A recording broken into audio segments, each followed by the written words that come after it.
Hello friend, Qureshi coaching classes में आपका स्वागत है। आज के इस लेक्चर में ट्रिग्नोमेट्री से रिलेटेड हम एक न्यू चैप्टर स्टार्ट करने वाले हैं जिसका नाम है हाइट एंड डिस्टेंस। तो हम हाइट एंड डिस्टेंस स्टार्ट करते हैं। इसमें सबसे पहला टॉपिक है angle of elevation and angle of depression. Elevation means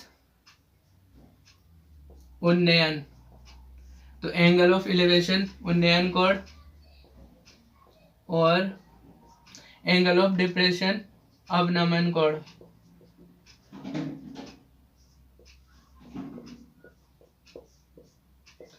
तो देखो किस तरह से इन्हें डिफाइन करते हैं। सबसे पहले हम ये फिगर देखते हैं तो हमें क्या दिखता है, इसमें ओ एक्स एक हॉरिजॉन्टल लाइन है, पी और क्यू दो पॉइंट है। पी जो है ओ एक्स के ऊपर है और क्यू ओ एक्स के नीचे है। तो ये ओ एक्स इस लाइन से P angle P O X एक एंगल बना रहे हैं और जो क्यू है वो क्यू ओ एक्स दूसरा एंगल बना रहा है। इसे हमने अल्फा कहा, दूसरा बीटा। तो ये जो ऊपर है यही एंगल ऑफ एलिवेशन कहलाएगा और जो नीचे है इसे हम क्या कहेंगे, एंगल ऑफ डिप्रेशन। तो देखो डिफाइन क्या, let O X be a horizontal line. माना ये जो ओ एक्स है ये एक हॉरिजॉन्टल लाइन है, तो O X is a horizontal line and P comma Q are two points lying above and below O X respectively. और पी और क्यू कोई दो पॉइंट है जो कि ओ एक्स के ऊपर और नीचे रिस्पेक्टिवली लाई कर रहे हैं। Angle P O X is called angle of elevation of point P. तो ये जो पॉइंट पी है इस पॉइंट पी के लिए angle P O X angle of elevation कहलाता है। तो यहाँ पर हमने किससे डिनोट किया है, इसे अल्फा से। This is equal to alpha and angle Q X is called angle of depression of point Q. तो जो पॉइंट क्यू है इस पॉइंट क्यू के लिए एंगल क्यू ओ एक्स क्या कहलाएगा, एंगल ऑफ डिप्रेशन। इसे हमने बीटा से डिफाइन किया, this is equal to beta. तो angle of elevation P O X which is equal to alpha and angle of depression Q O X which is equal to beta. Now एक note है, बहुत ज्यादा important है। तो angle of elevation and angle of depression are always acute angle. मतलब ये जो angle of elevation है और एंगल ऑफ डिप्रेशन है यह हमेशा acute angle less than 90 degree ये एंगल होते हैं। तो angle of elevation and angle of depression are always acute angle. Now next देखो, बहुत ज्यादा इंपॉर्टेंट थ्योरम है ये, एम एन थ्योरम। तो एम एन थ्योरम इससे रिलेटेड बहुत सारे क्वेश्चन आते हैं एग्जाम में। सपोज हमारे पास एक ट्राइंगल है ए बी सी। ये हमने एक ट्राइंगल कंसीडर कर रखा है जिसमें ये एंगल अल्फा और इसके बराबर वाला एंगल बीटा है और ये एंगल थीटा मान रखा है। और ए और बी के बीच में एक पॉइंट है पी। तो यहाँ से ए से लेकर के पी तक की डिस्टेंस है एम और पी से लेकर के डी तक की जो डिस्टेंस है वो है एन। तो इस ट्राइंगल के लिए एम एन थ्योरम देखो किस तरह से हम यूज करेंगे। इन a triangle A B C, एक ट्राइंगल है ए बी सी, इस ट्राइंगल में if alpha beta theta M N are shown in diagram. तो ये जो alpha beta theta M N diagram में दिख रहे हैं, देन तब अगर ऐसा ट्राइंगल होगा तब उसमें M plus N cot theta equal to M cot alpha minus N cot beta. तो ये जो एम है और ये एन, इन दोनों का सम और कॉट इस एंगल का कॉट, तो M plus N cot theta this is equal to M cot alpha, सामने वाला एंगल एम कॉट अल्फा, फिर माइनस एन कॉट बीटा इसके इक्वल होता है। ठीक है, तो एम और N, M plus N cot theta this is equal to M cot alpha minus N cot beta. तो यही लाइन लिखिए, M plus N cot theta equal to M cot alpha minus N cot beta.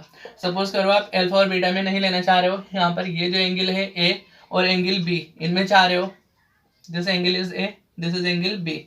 तो यहाँ पर इसके लिए क्या होगा, M plus N cot theta, ये तो ऐसे ही रहेगा, लेकिन यहाँ पर ये जो एन है ये आ जाएगा ए के साथ और ये जो ए है ये जाएगा एम के साथ, एन ए के साथ और एम आएगा, एम जाएगा बी के साथ।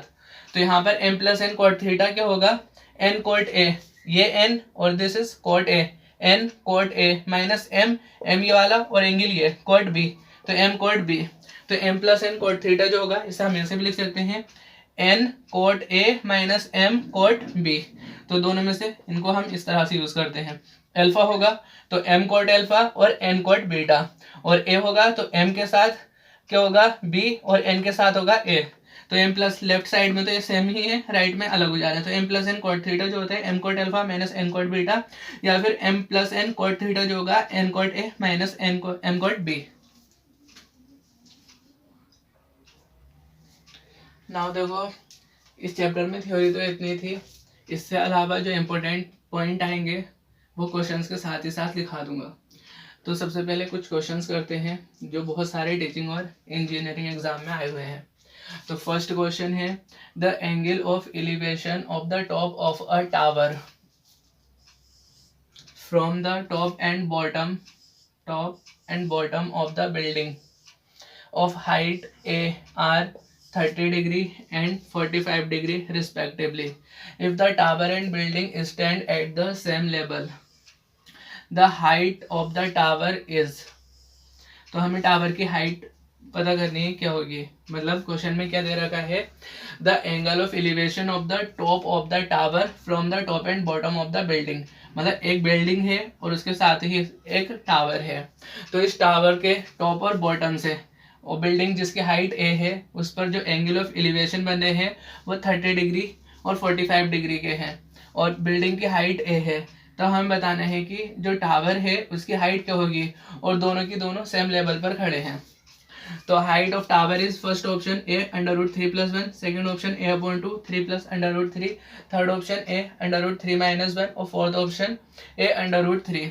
तो देखो ये question DSSB PGT maths tier second exam 2015 इसमें पूछा गया है, और साथ ही साथ Karnataka CET 2000 CET combined engineering test. तो देखो ये इंजीनियरिंग एग्जाम है, 2000 में हुआ था, उसके 15 साल के बाद में 2015 में ये DSSB PGT एग्जाम में पूछा गया था। मतलब इंजीनियरिंग एग्जाम के क्वेश्चन टीचिंग में TGT और PGT के लिए LT लेक्चरर इनके लिए बहुत ज़्यादा इंपॉर्टेंट है। तो सबसे पहले जो हमें इन्फॉर्मेशन दे रखी है उसकी हेल्प से हम फिगर बनाते हैं। तो मान लीजिए the angle of elevation of the tower, तो ये जो E और C है ये एक टावर को रिप्रेजेंट कर रहा है, this is T from top and bottom of the building. और AB जो है ये एक बिल्डिंग है, AB एक बिल्डिंग है जिसकी हाइट A है, from the top and building of height A, तो AB एक बिल्डिंग है जिसकी हाइट A है और R 30 डिग्री एंड 45 डिग्री। तो ये टावर के जो टॉप से बिल्डिंग के टॉप और बॉटम पर जो एंगल बन रहे हैं वो 30 डिग्री और 45 डिग्री है, ठीक है। तो ये 30 डिग्री और ये 45 डिग्री हो जाएगा। If the tower and building stand at the same level, तो देखो यहाँ पर इसी लेवल से दोनों का लेवल सेम है, टावर का और बिल्डिंग का। तो हमें बताना है हाइट ऑफ द टावर, तो इसको हमने h मान लिया। टावर की हाइट जो E और C है ये हाइट ऑफ द टावर है, this is equal to h, तो इसे हमने h मान लिया। और बिल्डिंग की हाइट कितनी है a, ये हमें दे रखी है इसने, तो ये हाइट है a। अब देखो टोटल हाइट h है, ये हाइट a है, अब हमें ये वाली हाइट चाहिए, तो ये क्या हो जाएगी h माइनस a, ठीक है। तो ये हाइट ED जो है h माइनस a हो गई। अब देखो यहाँ से सबसे पहले 30 डिग्री है तो 30 डिग्री लगा देंगे, उसके बाद में 45 डिग्री है तो 45 डिग्री लगा देंगे। तो यहाँ से 30 डिग्री क्या हो जाएगा ED/AD। AD को हमने अपने मन से मान लिया कि ये कोई भी डिस्टेंस है D। इसी तरह से अगर ये डिस्टेंस D है तो BC भी D हो जाएगी, ठीक है, क्योंकि हमें इसकी जरूरत पड़ेगी ना AD और BD की, इसलिए हमने ये डिस्टेंस अपने मन से कंसिडर कर लिए है। तो 10 क्या होता है ED perpendicular and AD base, तो AP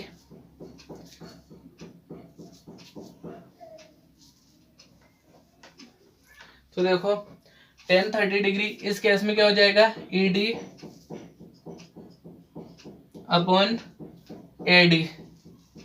ठीक है।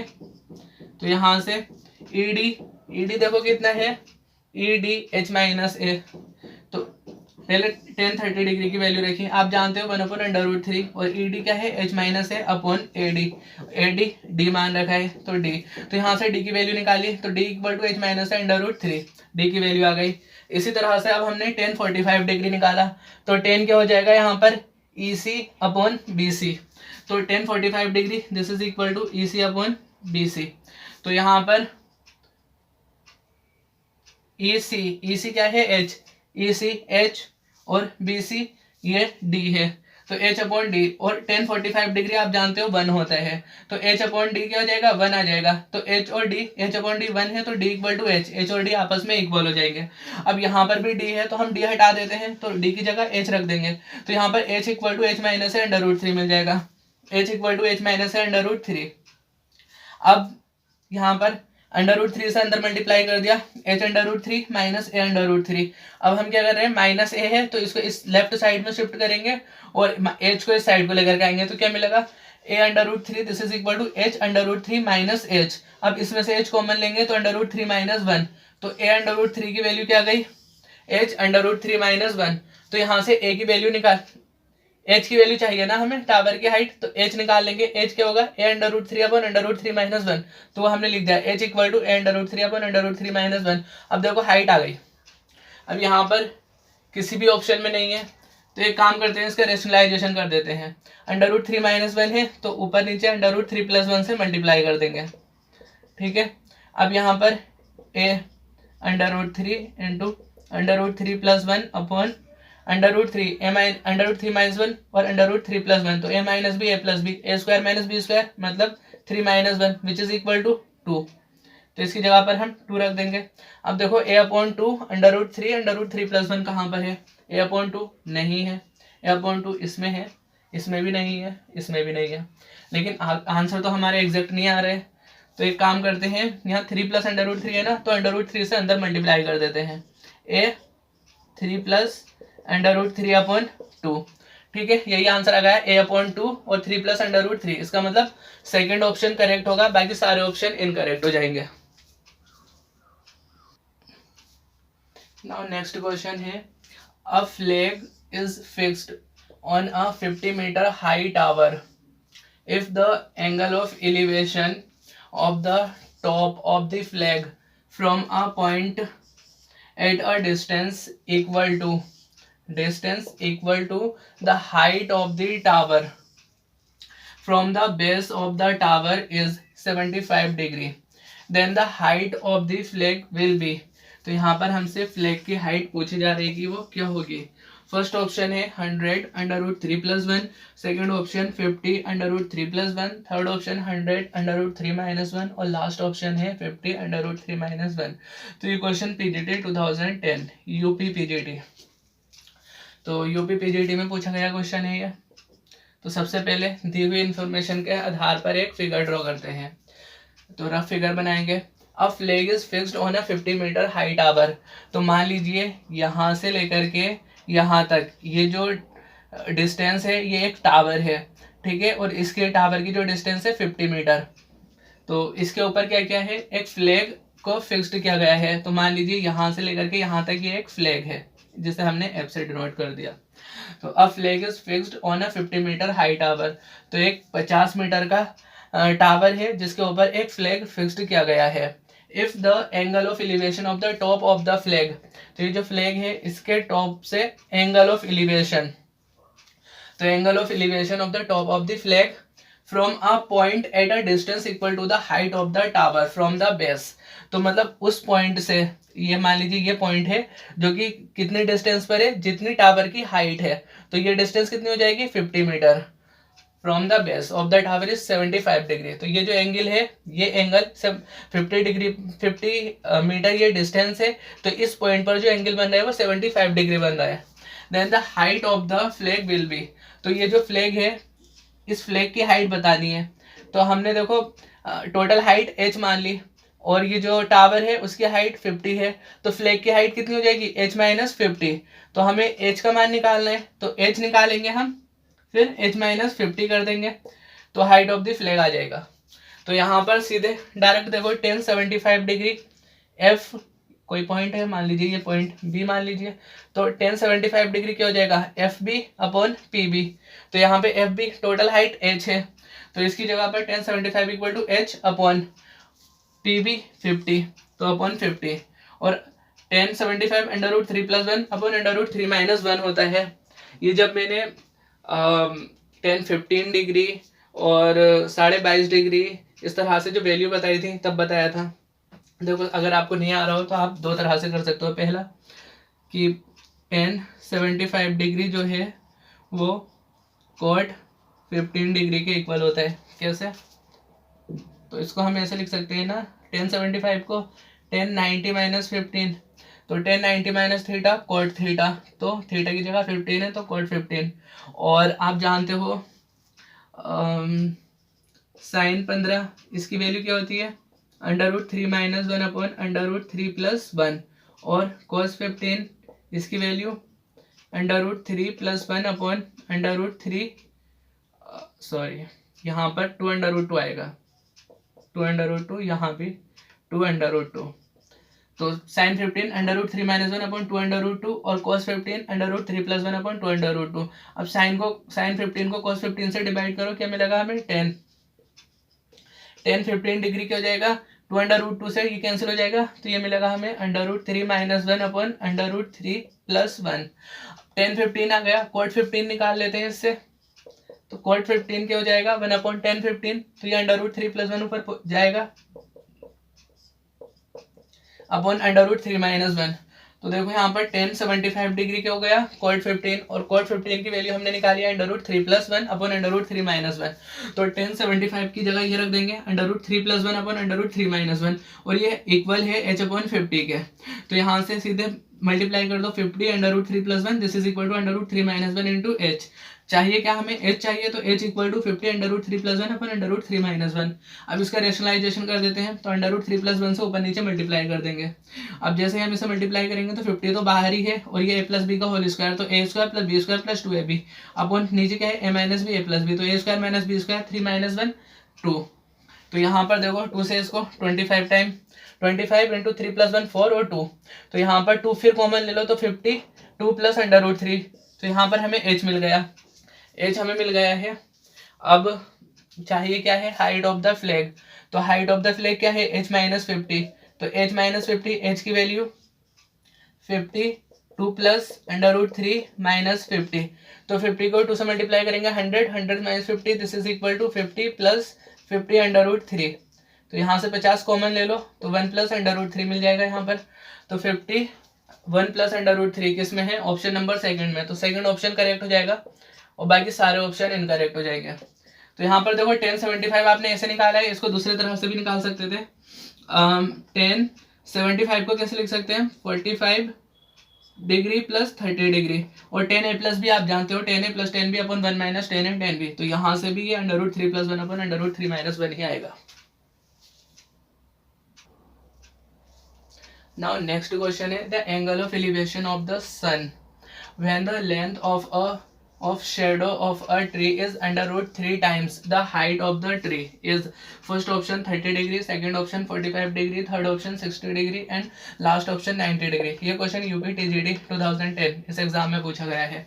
तो यहाँ पे हमें क्या दे रखा है, the angle of elevation of the sun, तो मान लीजिए यहाँ सन के जो एंगल ऑफ एलिवेशन है वो थीटा है, तो the angle of elevation of the sun theta हमने इसे मान लिया। When the length of the shadow of a tree, तो एक ट्री है जिसकी हाइट हमने h मान ली, तो एस और टी, ये एक ट्री दिख रहा है यहाँ से यहाँ तक, इसकी हाइट h है। Is tree is √3 time the height of the tree is, तो ये जो बेस है ये √3 टाइम्स है the angle of elevation of the sun when the length of the shadow, तो ये जो शेडो आ रही है उसकी length is √3 time the height of the tree, तो ट्री की हाइट h है, तो ये जो शेडो है इसकी हाइट √3h हो जाएगी। तो हमें बताना है कि जो एंगल थीटा है ये क्या होगा, तो सीधे सीधे यहाँ पर formula tan theta st upon 80 हो जाएगा, और यहाँ पर हाइट h दे रखी है और 80 क्या है √3h, तो h से h कैंसिल 1 अपॉन √3, और आप जानते हो tan 30 डिग्री क्या होता है 1 अपॉन √3, तो angle theta equal to 30 degree, मतलब फर्स्ट ऑप्शन करेक्ट हो जाएगा, बाकी सारे ऑप्शन इनकरेक्ट होंगे।